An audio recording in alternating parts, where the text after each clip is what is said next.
Lecture du livre de l'Exode. En ces jours-là, le Seigneur parla à Moïse. « Va, descends, car ton peuple s'est corrompu, lui que tu as fait monter du pays d'Égypte. Ils n'auront pas mis longtemps à s'écarter du chemin que je leur avais ordonné de suivre. Ils se sont fait un veau en métal fondu et se sont prosternés devant lui. Ils lui ont offert des sacrifices en proclamant « Israël, voici tes dieux qui t'ont fait monter du pays d'Égypte. » Le Seigneur dit encore à Moïse, « Je vois que ce peuple est un peuple à la nuque raide. Maintenant, laisse-moi faire. Ma colère va s'enflammer contre eux et je vais les exterminer.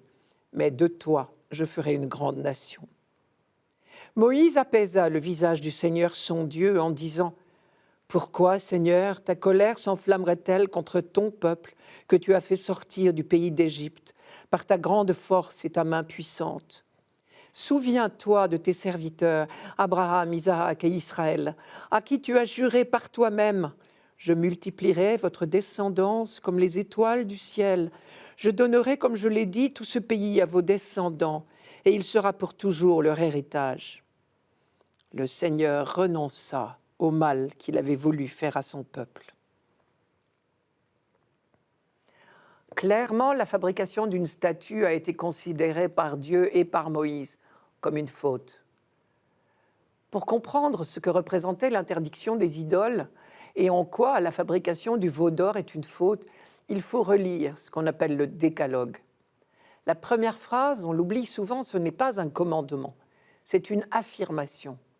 C'est moi, le Seigneur, ton Dieu, qui t'ai fait sortir d'Égypte, la maison de servitude. Affirmation qui précède les commandements et les justifie. Elle en donne le sens. C'est parce que Dieu a libéré son peuple que maintenant il lui donne les commandements. Ceux-ci n'ont pas d'autre but que d'indiquer la façon de rester un peuple libre et heureux. Le premier de ces commandements tient en 2 points. Premièrement, tu n'auras pas d'autre Dieu que moi. Deuxièmement, tu ne te feras pas d'idole. C'est très clair. Tu ne te feras pas d'idole, ni rien qui ait la forme de ce qui se trouve au ciel là-haut, sur terre ici-bas ou dans les eaux sous la terre. Tu ne te prosterneras pas devant ces dieux et tu ne les serviras pas, car c'est moi le Seigneur. Cette interdiction de fabriquer des idoles était très neuve pour ce peuple sorti d'Égypte, où pullulaient des statues de toutes sortes de dieux représentés sous des formes d'animaux. Et d'ailleurs, si les Hébreux, à peine sortis d'Égypte, ont eu l'idée de fabriquer un veau en or, c'est parce qu'ils en avaient déjà vu. Par exemple, on a retrouvé sur une fresque de la nécropole de Thèbes un jeune veau d'or représentant le soleil à son lever. Cette interdiction toute nouvelle est donc très exigeante. La preuve, c'est que irrésistiblement, le peuple désobéit. Ce serait tellement rassurant de pouvoir mettre la main sur Dieu, le voir, le toucher, mais aussi pouvoir s'en éloigner, s'en cacher. Mais le culte des idoles n'est qu'une fausse piste, et Dieu le sait mieux que nous. D'abord, parce que toute tentative pour représenter Dieu, le tout autre, est inexorablement vouée à l'échec. On ne peut pas réduire Dieu à une statue, tout simplement parce que Dieu n'est pas à la mesure de l'homme. Ensuite, plus grave encore, toute tentative pour figer Dieu, le fixer, prétendre avoir un quelconque pouvoir sur lui, est une tromperie. Cela conduit immanquablement à la magie, au fétichisme et aussi au pouvoir exorbitant du clergé, puisque ce sont les prêtres qui sont en quelque sorte les servants de l'idole. Entre parenthèses, c'est exactement ce qui se passait en Égypte avec le culte d'Amon. Le culte des idoles est donc à jamais interdit au peuple qui, le premier, a rencontré le Dieu libérateur. Et mieux encore, l'interdiction de fabriquer des idoles fait partie de l'entreprise de libération du peuple de Dieu. Pour le dire autrement, cette interdiction signifiait un sens interdit. Elle rappelait que l'idolâtrie est une fausse piste, une impasse. La liberté était à ce prix. Car notre liberté authentique exige que nous acceptions cette vérité fondamentale. Alors et alors seulement, nous pourrons entrer avec Dieu dans l'alliance qu'il nous propose. Le récit nous présente Dieu en colère et Moïse plaidant pour l'apaiser. Dieu dit à Moïse, « Ton peuple m'a désobéi. » Et Moïse supplie, « Ne te mets pas en colère contre ton peuple. » Évidemment, c'est une façon de parler. On sait aujourd'hui que Dieu n'est pas sujet à la colère, comme n'importe lequel d'entre nous, et qu'il n'a pas besoin de paroles d'apaisement pour se calmer. Mais à l'époque de la sortie d'Égypte, on imaginait encore un Dieu qui ressemble fortement aux hommes, avec les mêmes emportements. Il a fallu des siècles de révélation pour qu'on découvre le vrai visage de Dieu. Au bout du compte, quand la Bible parle de la colère de Dieu, c'est toujours pour exprimer son refus inlassable de nous laisser nous fourvoyer. Même chose pour le pardon de Dieu. Il a fallu des milliers d'années pour que les croyants découvrent que le pardon de Dieu n'est pas conditionné par nos plaidoiries. La découverte de Dieu est très progressive et ce n'est que très lentement que nos façons de parler de lui évoluent. Ce qui est extraordinaire dans ce texte, c'est que déjà le peuple fait l'expérience du pardon de Dieu. Un Dieu qui persiste à proposer inlassablement son alliance après chacune de nos infidélités. Enfin, le peuple gardera toujours en mémoire l'exemple de Moïse, lui le bénéficiaire des faveurs de Dieu, puisqu'il est le seul à l'avoir rencontré face à face. Il ne se désolidarise jamais de son peuple, même quand il est en faute.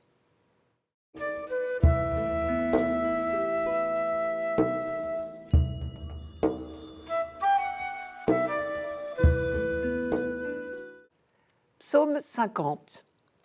Pitié pour moi, mon Dieu, dans ton grand amour. Selon ta grande miséricorde, efface mon péché. Lave-moi tout entier de ma faute, purifie-moi de mon offense. Crée en moi un cœur pur, ô mon Dieu, renouvelle et raffermis au fond de moi mon esprit. Ne me chasse pas loin de ta face, ne me reprends pas ton Esprit Saint. Seigneur, ouvre mes lèvres et ma bouche annoncera ta louange. Le sacrifice qui plaît à Dieu, c'est un esprit brisé. Tu ne repousses pas, ô mon Dieu, un cœur brisé et broyé. La dernière phrase de ce psaume peut prêter à d'abominables contresens. Le sacrifice qui plaît à Dieu, c'est un esprit brisé. Tu ne repousses pas, ô mon Dieu, un cœur brisé et broyé. Dieu pourrait-il se réjouir de voir des cœurs brisés? Comment concilier cette formule avec d'autres phrases de la Bible? Par exemple, dans le livre de l'Exode, Dieu se définit lui-même comme le Dieu miséricordieux et bienveillant, lent à la colère, plein de fidélité et de loyauté. Et cette formule, on la retrouve telle quelle dans plusieurs psaumes. Je pense au psaume 86, par exemple. Ou encore toutes les affirmations que Dieu est Père et qu'il est amour et pardon. Et ces affirmations, on les trouve dès l'Ancien Testament. On n'a pas attendu le Nouveau Testament pour découvrir que Dieu est amour. Il ne s'agit donc pas d'imaginer que Dieu pourrait trouver une quelconque satisfaction à nous voir souffrir. Penser une chose pareille, c'est lui faire injure. Nous qui sommes des parents bien imparfaits, nous ne supportons pas de voir souffrir nos enfants. Comment imaginer que le Père, par excellence, pourrait y prendre plaisir? Et pourtant, elle est bien là, cette phrase. Le sacrifice qui plaît à Dieu, c'est un esprit brisé. Tu ne repousses pas, ô mon Dieu, un cœur brisé et broyé. En fait, l'expression cœur brisé ne veut pas dire ce que nous croyons. Il faut savoir qu'elle n'a pas été inventée par l'auteur de ce psaume. On ne peut pas dire exactement quand le psaume 50 a été écrit. Mais il est certain que ces derniers versets, au moins, ont été écrits très tard, après l'exil à Babylone. La preuve, c'est qu'il parle de la destruction de Jérusalem par Nabuchodonosor et prie pour sa reconstruction, ce qui évidemment n'était pas le souci de David. Je vous cite les derniers versets. « Accorde à Sion le bonheur, relève les murs de Jérusalem. » Nous sommes donc après le retour de l'exil à Babylone. Or, c'est pendant l'exil que le prophète Ézéchiel a développé l'expression « cœur de pierre, cœur de chair ». C'est au chapitre 36 d'Ézéchiel. Je cite « Je vous donnerai un cœur neuf, je mettrai en vous un esprit neuf. J'enlèverai de votre corps le cœur de pierre et je vous donnerai un cœur de chair. L'auteur de notre psaume reprend cette image d'Ézéchiel. Ce qu'il appelle un cœur brisé, c'est le cœur de chair qui apparaît quand notre cœur de pierre, notre carapace, est enfin brisé. Un peu comme la coque dure de l'amande ou de la noix, quand on la casse, laisse apparaître l'amande elle-même, la noix, qui est bonne. Et cela se traduit dans notre relation à Dieu et dans notre relation aux autres. Dans notre relation à Dieu, le cœur de chair, c'est tout le contraire des nuques raides dont parlait Moïse pendant l'Exode. C'était le sujet de notre première lecture. Dans notre relation aux autres, le cœur brisé ou le cœur de chair, c'est celui qui est compatissant et miséricordieux, un cœur tendre, aimant. Et si l'image cœur de pierre, cœur de chair, cœur brisé est nouvelle, donc, l'affirmation que le sacrifice est avant tout affaire de cœur, elle ne l'est pas. Car si la loi prévoyait bien des sacrifices d'action de grâce, les prophètes étaient depuis bien longtemps passés par là pour critiquer violemment l'attitude un peu facile qui consiste à offrir des sacrifices au temple sans changer son cœur. C'est Michée, par exemple, qui s'adressait justement à des gens qui cherchaient à plaire à Dieu et se demandait quelle sorte de sacrifice Dieu préfère. Des veaux, des béliers ou encore de l'huile. Rien de tout cela, répondait Michée dans une phrase superbe. On t'a fait savoir, ô homme, ce qui est bien. Ce que le Seigneur exige de toi, rien d'autre que respecter le droit, aimer la fidélité et t'appliquer à marcher avec ton Dieu. Visiblement, l'auteur du psaume 50 a retenu la leçon des prophètes. Et il l'a dédié au peuple qui se rend au temple de Jérusalem pour une célébration pénitentielle et qui lui aussi se demande ce qui pourrait plaire à Dieu. Pour célébrer le pardon de Dieu, le peuple se compare au roi David. Lui aussi avait péché. Et pourtant, il était le roi. Il avait tout reçu de Dieu. Il le devait tout. Lui, le petit berger de rien du tout, choisi, protégé, comblé par Dieu. Vous vous souvenez de ce qu'on appelle le péché de David?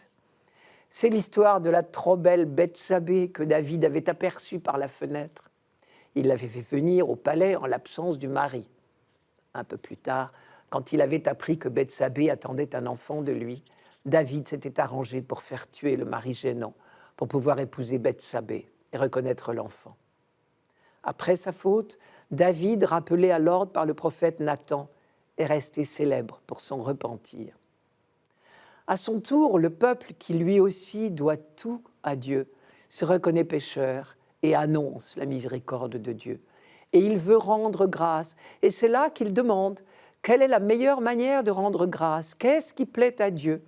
Et c'est là que le psaume lui répond, le sacrifice qui plaît à Dieu, c'est un esprit brisé.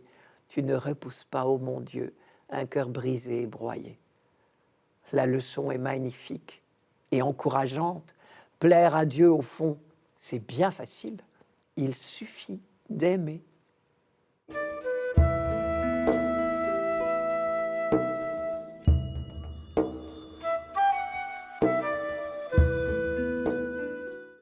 Lecture de la première lettre de saint Paul apôtre à Timothée. Bien-aimé, je suis plein de gratitude envers celui qui me donne la force, le Christ Jésus, notre Seigneur, car il m'a estimé digne de confiance lorsqu'il m'a chargé du ministère, moi qui étais autrefois blasphémateur, persécuteur, violent. Mais il m'a été fait miséricorde, car j'avais agi par ignorance, n'ayant pas encore la foi. La grâce de notre Seigneur a été encore plus abondante avec la foi et avec l'amour qui est dans le Christ Jésus. Voici une parole digne de foi et qui mérite d'être accueillie sans réserve. Le Christ Jésus est venu dans le monde pour sauver les pécheurs, et moi, je suis le premier des pécheurs. Mais s'il m'a été fait miséricorde, c'est afin qu'en moi, le premier, le Christ Jésus montre toute sa patience pour donner un exemple à ceux qui devaient croire en lui en vue de la vie éternelle. Ô roi des siècles, Dieu immortel, invisible et unique, honneur et gloire pour les siècles des siècles. Amen. Il m'a été fait miséricorde, car j'avais agi par ignorance. On entend ici en écho la phrase du Christ en croix, « Père, pardonne-leur, ils ne savent pas ce qu'ils font. » Nous devrions toujours penser que ceux qui font le mal le font par ignorance. Pierre dit exactement la même chose aux Juifs de Jérusalem dans les Actes des Apôtres. Je cite, « Je sais, frères, que c'est par ignorance que vous avez agi, ainsi d'ailleurs que vos chefs. » Paul était d'une parfaite bonne foi quand il persécutait les chrétiens. Il croyait défendre le vrai Dieu, la pureté de la religion juive. Mais sans qu'il s'en aperçoive, il avait fini par se tromper de Dieu. À sa manière, il était devenu à son tour idolâtre, comme les Hébreux dans le désert, avec leurs veaux d'or. Il dit lui-même, « Je ne savais que blasphémer. » Et cette erreur le poussait jusqu'au meurtre, puisque son seul objectif était d'emprisonner et de faire condamner les chrétiens. Paul est très lucide sur tout cela et d'autant plus émerveillé du pardon reçu, un pardon accordé gratuitement. Encore une chose très forte dans ces lignes et que l'on retrouve dans l'histoire de David, dans le psaume 50, comme dans celle de l'enfant prodigue, dans l'évangile de Luc, c'est que Dieu n'attend pas notre aveu, notre repentir pour nous pardonner. Paul, sur le chemin de Damas, n'avait que haine au cœur pour les chrétiens. Il n'a pas eu le temps de demander pardon, qu'il était déjà tout baigné dans la lumière et la grâce du Christ. David a vécu la même expérience. Le prophète Nathan, venu le trouver après sa faute, a commencé par lui renouveler la confiance et la protection et les bienfaits de Dieu, avant de lui demander « Alors, pourquoi as-tu fait ce qui est mal aux yeux du Seigneur ?» L'enfant prodigue, quant à lui, n'a pas eu des sentiments bien admirables. C'est seulement la faim qui lui a fait reprendre le chemin de la maison. Et il n'a même pas eu le temps de réciter en entier sa petite formule toute faite que le père l'étouffait de baisers et commandait la fête. L'aveu est utile pourtant, me direz-vous. Oui, mais non pas pour nous contempler, nous. Ce que nous découvre l'aveu, ce n'est pas d'abord notre faiblesse, qui n'est plus à prouver, mais l'immensité de l'amour de Dieu qu'aucune faiblesse, aucune noirceur ne décourage. L'aveu est utile surtout pour nous faire mesurer la grandeur de celui qui nous pardonne et aussi pour nous éclairer sur les conversions nécessaires. Ce n'est pas la petitesse du pécheur qui compte, c'est la grandeur de Dieu. D'ailleurs, le rituel du sacrement de pénitence et de réconciliation nous le dit bien. Quand il emploie le mot « confesser », il précise « Le pénitent confesse d'abord l'amour de Dieu ». Et le mot « confesser » veut dire « proclamer ». Donc le pénitent proclame d'abord l'amour de Dieu. Et là encore, Paul nous donne une leçon. Dans cette démarche pénitentielle à laquelle il se livre devant nous, ce n'est pas lui, Paul, qui est au centre, c'est le Christ. Le Christ qui lui fait confiance, le Christ qui lui pardonne, et lui donne la force, désormais, d'annoncer au monde la générosité de Dieu. Autre élément très important de l'expérience du croyant, la responsabilité que nous donne le pardon reçu. Si le Christ Jésus m'a pardonné, c'est pour que je sois le premier en qui toute sa générosité se manifesterait. Pour le dire autrement, le pardon reçu ne nous engage qu'à une chose, le faire savoir. C'est une chose qu'il ne faut surtout pas garder secrète, mais qu'il faut crier sur les toits. Là encore, on croit entendre le psaume 50. « Seigneur, ouvre mes lèvres, et ma bouche annoncera ta louange. » Sous-entendu, annoncera au monde ta louange. Celui qui se reconnaît sauvé devient un témoignage pour le reste du monde. Depuis la libération d'Égypte, le peuple libéré est devenu à la face du monde un témoin et une preuve vivante de l'existence de ce Dieu libérateur. De la même manière, Paul, pécheur pardonné, est devenu à la face du monde témoin et preuve vivante du pardon de Dieu accordé à tous les pécheurs. Voici une parole sûre et qui mérite d'être accueillie sans réserve. Le Christ Jésus est venu dans le monde pour sauver les pécheurs, et moi, le premier, je suis pécheur. Mais si le Christ Jésus m'a pardonné, c'est pour que je sois le premier en qui toute sa générosité se manifesterait. Je devais être le premier exemple de ceux qui croiraient en lui pour la vie éternelle. Et réellement, ce pardon reçu a ouvert les lèvres de Paul et il annonce au monde la louange de Dieu. Et précisément, la dernière phrase de ce passage, c'est une pure louange de Dieu. Honneur et gloire au roi des siècles, au Dieu unique, invisible et immortel, pour les siècles des siècles. Amen.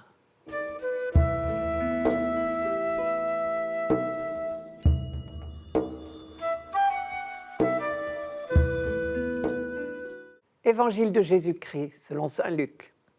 En ce temps-là, les publicains et les pécheurs venaient tous à Jésus pour l'écouter. Les pharisiens et les scribes récriminaient contre lui. « Cet homme fait bon accueil aux pécheurs et il mange avec eux. » Alors Jésus leur dit cette parabole. « Si l'un de vous a 100 brebis et qu'il en perd une, n'abandonne-t-il pas les 99 autres dans le désert pour aller chercher celle qui est perdue jusqu'à ce qu'il la retrouve ? Quand il l'a retrouvée, il la prend sur ses épaules, tout joyeux, et de retour chez lui, il rassemble ses amis et ses voisins pour leur dire « Réjouissez-vous avec moi, car j'ai retrouvé ma brebis, celle qui était perdue. » Je vous le dis, c'est ainsi qu'il y aura de la joie dans le ciel pour un seul pécheur qui se convertit, plus que pour 99 justes qui n'ont pas besoin de conversion. Ou encore, si une femme a 10 pièces d'argent et qu'elle en perd une, ne va-t-elle pas allumer une lampe, balayer la maison et chercher avec soin jusqu'à ce qu'elle la retrouve ? Quand elle l'a retrouvée, elle rassemble ses amies et ses voisines pour leur dire « Réjouissez-vous avec moi, car j'ai retrouvé la pièce d'argent que j'avais perdue. » Ainsi, je vous le dis, il y a de la joie devant les anges de Dieu pour un seul pécheur qui se convertit. Jésus dit encore, un homme avait 2 fils. Le plus jeune dit à son père, « Père, donne-moi la part de fortune qui me revient. » Et le père leur partagea ses biens. Peu de jours après, le plus jeune rassembla tout ce qu'il avait et partit pour un pays lointain, où il dilapida sa fortune en menant une vie de désordre. Il avait tout dépensé quand une grande famine survint dans ce pays, et il commença à se trouver dans le besoin. Il alla s'engager auprès d'un habitant de ce pays, qu'il envoya dans ses champs garder les porcs. Il aurait bien voulu se remplir le ventre avec les gousses que mangeaient les porcs, mais personne ne lui donnait rien. Alors il rentra en lui-même et se dit « Combien d'ouvriers de mon père ont du pain en abondance, et moi ici je meurs de faim. Je me lèverai, j'irai vers mon père, et je lui dirai « Père, j'ai péché contre le ciel et envers toi. Je ne suis plus digne d'être appelé ton fils. Traite-moi comme l'un de tes ouvriers. » Il se leva et s'en alla vers son père. Comme il était encore loin, son père l'aperçut et fut saisi de compassion. Il courut se jeter à son cou et le couvrit de baisers. Le fils lui dit « Père, j'ai péché contre le ciel et envers toi, je ne suis plus digne d'être appelé ton fils. » Mais le père dit à ses serviteurs « Vite, apportez le plus beau vêtement pour l'habiller. Mettez-lui une bague au doigt et des sandales aux pieds. Allez chercher le veau gras, tuez-le, mangeons et festoyons. Car mon fils que voilà était mort et il est revenu à la vie. Il était perdu et il est retrouvé. » Et ils commencèrent à festoyer. Or, le fils aîné était au champ. Quand il revint et fut près de la maison, il entendit la musique et les danses. Appelant un des serviteurs, il s'informa de ce qui se passait. Celui-ci répondit « Ton frère est arrivé et ton père a tué le veau gras parce qu'il a retrouvé ton frère en bonne santé. » Alors le fils aîné se mit en colère et il refusait d'entrer. Son père sortit le supplier, mais il répliqua à son père « Il y a tant d'années que je suis à ton service, sans avoir jamais transgressé tes ordres, et jamais tu ne m'as donné un chevreau pour festoyer avec mes amis. Mais quand ton fils que voilà est revenu, après avoir dévoré ton bien avec des prostituées, tu as fait tuer pour lui le veau gras. » Le père répondit « Toi, mon enfant, tu es toujours avec moi, et tout ce qui est à moi est à toi. Il fallait festoyer et se réjouir, car ton frère que voilà était mort, et il est revenu à la vie. Il était perdu, et il est retrouvé. » Cet homme fait bon accueil aux pécheurs et il mange avec eux. Dans la bouche des scribes et des pharisiens, c'est un reproche. Mais au contraire, pour l'évangéliste et pour nous-mêmes, c'est bien sûr un sujet d'émerveillement. Pourquoi ?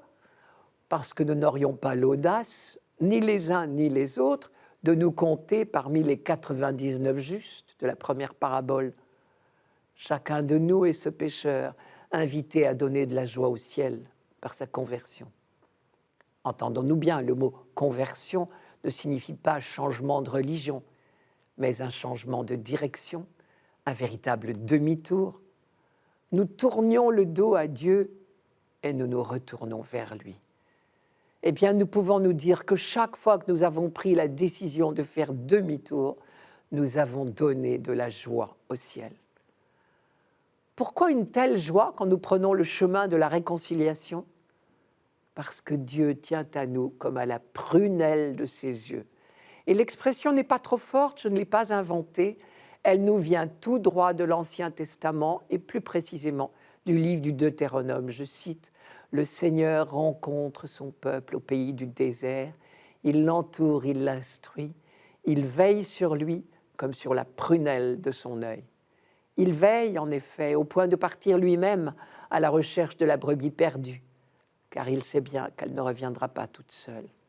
Il veille au point de mettre la maison sans dessus-dessous pour retrouver la pièce. Et s'il ne part pas lui-même à la recherche du prodigue, c'est pour respecter sa liberté. Mais il veille, là encore, au point d'attendre sur le pas de la porte l'ingrat qui est parti au loin et de l'accueillir par une fête, sans s'interroger sur les véritables sentiments de son fils, car on peut quand même se demander si la contrition du garçon est vraiment parfaite. Et plus tard, il supplie le fils aîné, parce que pour lui, la fête n'est pas complète s'il en manque un,